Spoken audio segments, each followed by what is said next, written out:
এই 3টা অধ্যায় থেকে তোমার সৃজনশীল 2টা বা 1টা আসবে। এই 3টা অধ্যায় থেকে 2টা বা 1টা আসবে, ঠিক আছে? সমন্বয় করে টেস্ট পরীক্ষা কিন্তু সমন্বয় করে তোমার কি হবে, প্রশ্ন করা হবে। তাহলে 3টা অধ্যায় তুমি 3টা থেকে একটা সিকিউ, তারপর এখানে একটা 2টা, তারপর এখানে একটা 3টা, এখানে একটা 4টা। আমাদের কিন্তু 4টা সিকিউ মনে মেবি দিতে হবে, কিন্তু 4টা তোমার কিন্তু বিসমিল্লাহির রহমানির রহিম। আসসালামু আলাইকুম এসএসসি ক্যান্ডিডেট 2027 পরীক্ষার্থী, তোমাদের কিছুদিন পরে কিন্তু টেস্ট পরীক্ষা। এই টেস্ট পরীক্ষায় তোমরা A+90 মার্ক কিভাবে পাবা, এই কিছুদিনের মধ্যে তোমাকে এই সকল অধ্যায় কি পড়তে হবে।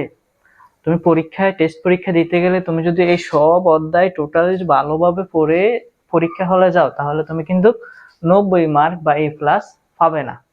তো তোমাকে এমন একটা ট্রিক্স, এমন একটা কথা বলবো, এমন একটা সাজেশন দেবো, যে অধ্যায়গুলো তুমি পড়ে গেলে তুমি ওই অধ্যায় থেকে অবশ্যই মাসলে তোমার কি হবে, সৃজনশীল সিকিউ প্রশ্ন আসবে।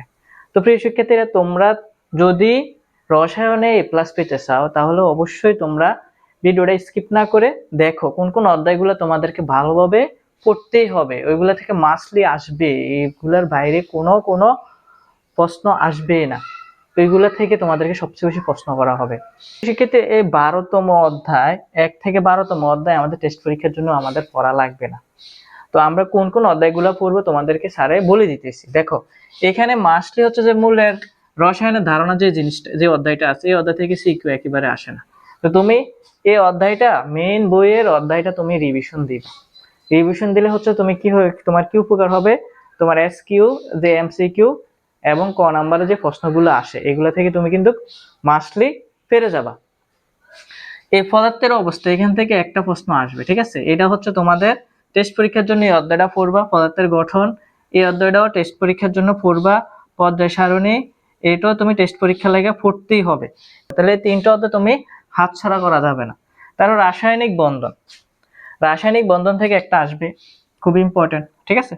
রাসায়নিক বন্ধন থেকে আসবে। তারপরে মৌলের ধারণা, রাসায়নিক গণনা, এটাও হচ্ছে মোস্টলি ইম্পর্টেন্ট। এখান থেকে 100% একটা আসবে, এখান থেকে 100% একটা সিকিউ আসবে। তারপর রাসায়নিক বিক্রিয়া, এখান থেকেও তোমার হচ্ছে একটা আসবে, এটাও 100%, ঠিক আছে? এখান থেকেও 100% আসবে। তার পরবর্তীতে হচ্ছে ছাড়, আমাদের অষ্টম রসায়ন শক্তি, এসিড ক্ষারক সমতা, ধাতু ও ধাতু জীবাশ্ম, আমাদের জীবনের রসায়ন, এইখান থেকে আমরা কোন অধ্যায়টা পড়বো। দেখো, আমার কিন্তু এখানে 3টা থেকে একটা সিকিউ, তারপর এখানে একটা 2টা, তারপর এখানে একটা 3টা, এখানে একটা 4টা। আমাদের কিন্তু 4টা সিকিউ মনে মেবি দিতে হবে, কিন্তু 4টা তোমার কিন্তু এই বিষয়, এই অধ্যায়গুলো যদি ভালোভাবে পড়ো, তুমি 4/40 মার্ক পেয়ে যাবা। আর সম্পূর্ণ অধ্যায়ে তুমি কি করতে হবে, তোমার বইয়ে সম্পূর্ণ যে অনুশীলনী আছে, তোমাকে অবশ্যই হচ্ছে যে রিভিশন দিতে হবে, বইটা একটু রিভিশন দিতে হবে। সবগুলা তো ডিপলি পড়ার দরকার নেই, এই ডিপলি এগুলা পড়বা। এটা অধ্যায় রিভিশন দিবা, বোর্ড কোশ্চেন গুলো দেখবা, স্কুলের প্রশ্নগুলো দেখবা।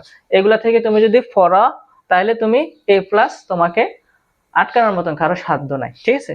তো এইখান থেকে তোমাকে মাসলি আমি বলবো যে তুমি রসায়ন শক্তি আছে, রসায়ন শক্তিটা পড়তে পারো, এটা থেকে প্রশ্ন করা হয়। আর জীবাশ্ম, এটা থেকে তো প্রশ্ন করবে। তো এটা যদি তুমি করতে পারো, বাচ্চারা সবচেয়ে বেশি এই অধ্যায়টা স্কিপ করে যায়, বাট এই অধ্যায় থেকে সবসময় সিকিউ আসে। তো তোমরা যদি পারো এটা পড়বা। আর আমাদের জীবনের রসায়ন, এখান থেকে একটা সিকিউ আসে, আমাদের জীবনের রসায়ন, এটা তো সহজ আছে, হ্যাঁ, এটা তোমরা দেখতে পারো। এটার মধ্যে তোমার কি কোনো বিক্রিয়া অত কিছু নাই, খাদ্য সংরক্ষণ কিভাবে করা যায়, ভিনেগার সম্পর্কে আছে, ঠিক আছে? তো এবার